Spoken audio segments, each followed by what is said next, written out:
آن کس نیومده اینجا یه کیف گم کرده باشه. نه چطور؟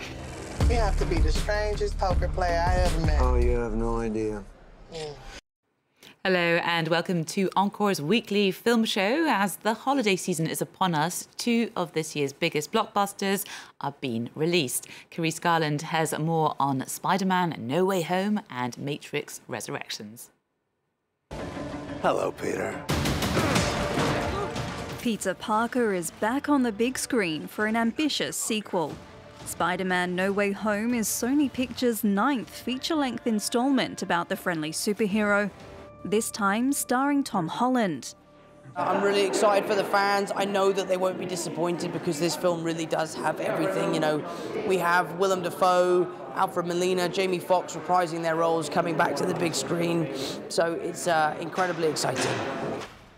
Actress Zendaya reprises her role as Parker's girlfriend MJ, often acting as the voice of reason and comforting the high schooler turned superhero. If there's anything I've learned from this film, it is that you gotta just let it be. You know what I mean?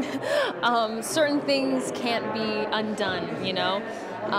But Spider-Man always tries because he's always putting other people before himself, and that's what makes him the best superhero in my eyes. In No Way Home, Parker asks Dr. Strange, played by Benedict Cumberbatch, to make his identity as Spider-Man a secret again with magic, except the spell backfires and opens up multiple universes, leading to a grand battle with some familiar villains. The film is already shattering records. In 24 hours, it sold over 150,000 advance tickets in the United Kingdom alone. We can't see it. Another end-of-year blockbuster and long-awaited sequel is The Matrix Resurrections. Specific plot details remain elusive, but like the latest Spider-Man, The Matrix 4 interweaves the films that precede it. So some part of you knew that was a lie. Some part of you remembered what was real. The story takes place 20 years after The Matrix Revolutions, released in 2003. Neo, played by Keanu Reeves, is living a normal life in San Francisco, but soon gets reacquainted with Trinity, portrayed by Carrie-Anne Moss. The fourth installment of the dystopian sci-fi saga will hit cinemas on December 22. And we're now joined in the studio by our film critic, Lisa Nesselson. Thank you for being here. Are you on the edge of your seat about those films? Well, you know, the French pronounce it SpiderMan, which always sounds to me like somebody who's driving too fast. My comic book hero allegiances go first way ahead to Superman and Batman before this guy. Spidey is not my man. But that said, I think Tom Holland is incredibly talented, and I'm very much looking forward to him playing Fred Astaire at an upcoming biopic. Good dancer. And as for The Matrix, the films to date, they have fit into what the best science fiction does, which is, of course, to comment on our lives and predicaments. So I've got my fingers crossed in this dimension and any other dimension where fingers are welcome. Now, award season has kicked off with the Golden Globe nomination announcement earlier in December. Jade Campion's The Power of the Dog and drama Belfast lead the pack with 7 nods each. The award ceremony will take place in January. The Golden Globes governing body, the Hollywood Foreign Press Association, has been at the centre of a controversy this year because of its lack of diversity. To address this, it recently admitted 6 black members. And our next film, Lisa, is up for the Golden Globe for Best Foreign Film. A hero, Iranian director Ashgar Farhadi, shared the jury prize in Cannes for his story of a man on a 2-day pass from debtor's prison. We found out what happens when windfall profits don't necessarily profit him at all. Can you tell us more? Well, Farhadi, who made the instant classic A Separation, about what a loving couple has to go through to deal with, placate the Iranian authorities, has been making movies for 20 years and has found enormous success outside of Iran for at least the last 15 of them. A Separation was the first Iranian film ever to win the Academy Award for Best International Feature Film. A Separation also won a César here in France as Best Foreign Film, and French producers and distributors have been completely loyal to him ever since. Now, it takes an incredible amount of money and phenomenal digital effects and resources to make a Spider-Man or a Matrix movie. What Iranians seem especially good at is telling riveting stories with relatively modest just means, and of course, excellent actors. That's certainly the case here. Most of us won't ever end up hanging upside down from a building or having the obligation to save the known world weighing on our shoulders, but we could end up in a situation not that dissimilar from what happens here in A Hero. Our protagonist, Rahim, thinks he may be able to get out of debtor's prison and be with his clandestine girlfriend when a forgotten purse containing valuable coins falls into his possession. Well, how about we take a look at the compound dilemma that arises from the basic premises in A Hero.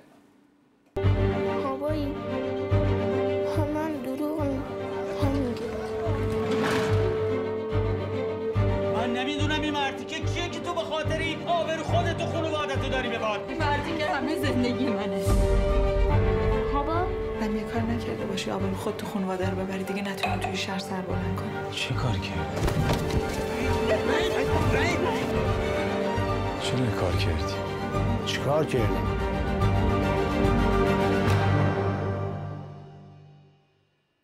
Now, Rahim doesn't really have, the skills to navigate this predicament, does he? Well, if grinning sheepishly was a strategy, he would be the master of all he surveys. He seems like a harmless fellow, and at first he's flexible about doing the right thing and returning the money to its rightful owner. When he acts on that impulse, he couldn't possibly anticipate that that gesture might look like a PR opportunity to somebody with power over his future. Now, all Rahim wants to do is to use his precious 2 days of freedom to pay off at least part of his debt and to find a way to be with his girlfriend. Let's just say society swoops in and complicates matters.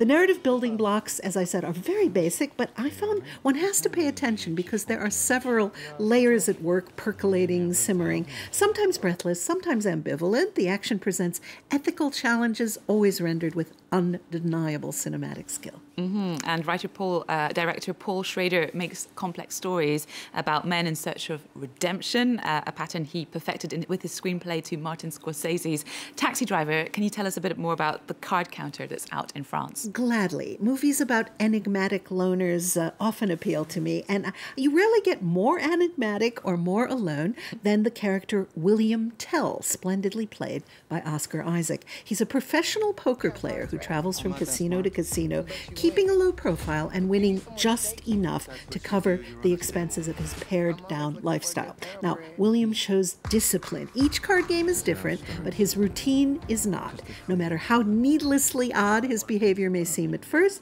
the film rewards us with explanations that would not be out of place in, say, Pandora's Box.